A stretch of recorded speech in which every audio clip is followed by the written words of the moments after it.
Top quality और consistent performance के लिए सिर्फ सिल्वर पंप नाम याद रखना। मुजफ्फराबाद में हमले की सबसे नई तस्वीर अब आपको दिखाते हैं। पाकिस्तान ऑक्युपाइड कश्मीर में क्या हुआ है, क्योंकि मुजफ्फराबाद में भी तमाम जो लॉन्चिंग पैड्स हैं, जो आतंकी सेंटर है, वहां पर तबाही मची। ये देखिए आप, ये तस्वीर आपके सामने है और जो भारत की तरफ से हमला किया गया, इसमें आपको नजर आएगी कैसे वो इमारत जहां पर आतंकी तैयार किए जा रहे थे, वो इमारत ध्वस्त कर दी गई है। वो आतंकी सेंटर तबाह कर दिए जगह है जहां से भारत के खिलाफ साजिश को अंजाम देने की फिराक में तमाम आतंकी थे। ये तस्वीरें आपके सामने पाकिस्तान ऑक्युपाइड कश्मीर के मुजफ्फराबाद की है।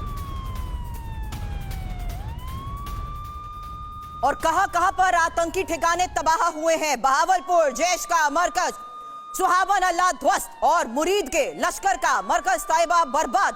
साथ ही खबर सियालकोट को लेकर भी है और हिजबुल का आतंकी ठिकाना जमींदोज कर दिया गया है। सियालकोट हिजबुल का आतंकी ठिकाना जिसे जमींदोज कर दिया गया है। भिंबर मरकज अहले हदीस बर्बाद हो चुका है। कोटली जैश का मरकज अब्बास ध्वस्त हो चुका है। जैश का ही मरकज रहील जमींदोज किया जा चुका है। साथ ही मुजफ्फराबाद जैश का सैदाना बिलाल कैंप ध्वस्त किया जा चुका है। साथ ही लश्कर का आतंकी ठिकाना जिस तरीके से मुजफ्फराबाद में ध्वस्त किया गया है, उसकी तस्वीरें भी आपको लगातार दिखा रहे हैं, क्योंकि भारत ने जिस तरीके से इन पॉइंट हमलों को अंजाम दिया है, ये वो आतंकी ठिकाने हैं जिन्हें ध्वस्त किया गया है।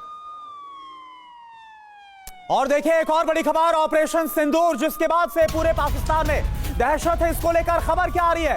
ऑपरेशन सिंदूर नाम प्रधानमंत्री नरेंद्र मोदी ने दिया। प्रधानमंत्री के सुझाव को सेना ने माना है।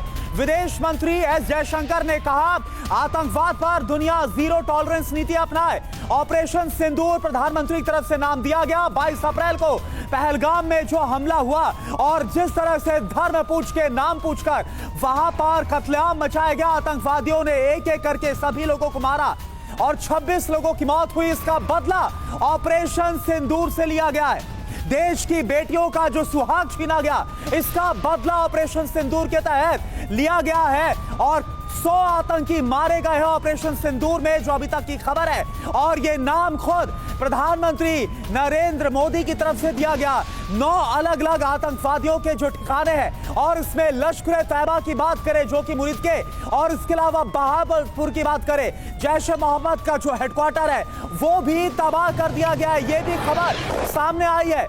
तो ये देखिए तस्वीर भी हम आपको दिखा रहे लगातार। ऑपरेशन सिंदूर के तहत जो हमला किया गया, मिसाइल के जरिए अटैक किया गया, इसके बाद वहां पर एक बड़ा धमाका होता है और इस धमाके में कई जो आतंकवादी हैं, कई जो आतंकी हैं, वो मारे गए हैं, जो खबर सामने आ रही है।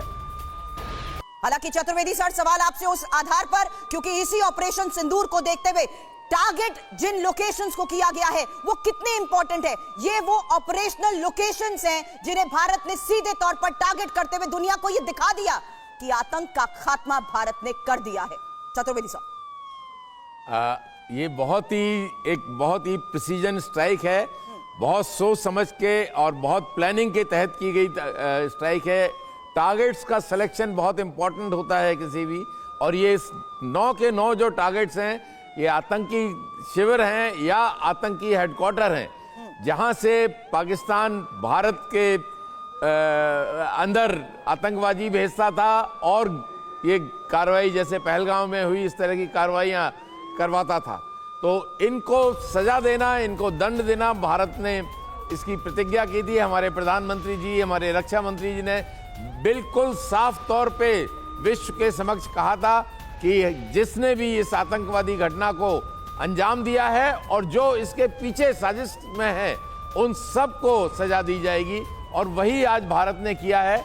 इन 9 जगहों पर जो कि आतंकी शिविर या आतंकी हेडक्वार्टर थे, वहां पे उनको डिस्ट्रॉय किया है। कोई भी मिलिट्री टारगेट नहीं टच किया, कोई सिविलियन टारगेट नहीं टच किया। ये एक भारत की प्रिसीजन स्ट्राइक थी और हमारी प्रोफेशनलिज्म का एक बहुत ही अच्छा नमूना पेश। बिल्कुल। और वीके चतुर्वेदी सर, यह हमने देखा भी था किस तरह से 22 अप्रैल को जब पहलगाम अटैक हुआ था, इसके बाद भारत ने बोल दिया था कि इस बार बड़ा एक्शन होगा।